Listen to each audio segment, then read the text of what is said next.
Andrei Chikatilo, who lived from 1936 to 1994, was a schoolteacher and father of two who developed a taste for something far more sinister. He was executed by gunshot in 1994 after confessing to assaulting, killing, and mutilating 56 people between 1978 and 1990. He was tried and convicted for 52 of those murders, 21 boys, 14 girls, and 17 young women. His case is noteworthy not only because of how gruesome his crimes were, but because of the communist tenets of the then Soviet Union, which influenced how his case played out.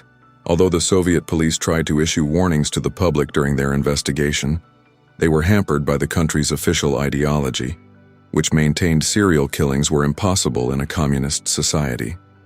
Chikatilo grew up in the wake of the Great Ukrainian Famine of the 1930s, and stories of cannibalism were part of daily life. In fact, his mother reportedly told him that Chikatilo's older brother had been abducted and cannibalized by the family's neighbors. Though her claims are unconfirmed, Chikatilo went on to cannibalize some of his victims.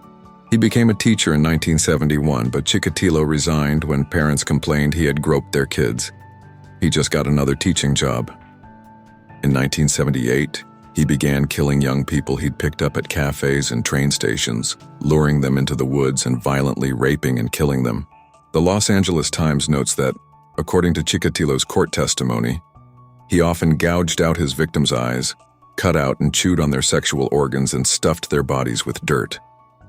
He was questioned by police and released more than once, before finally being yanked off the streets for good in November 1990. On the stand, Chikatilo denounced his troubled childhood but also admitted, "I know I have to be destroyed. I understand. I was a mistake of nature,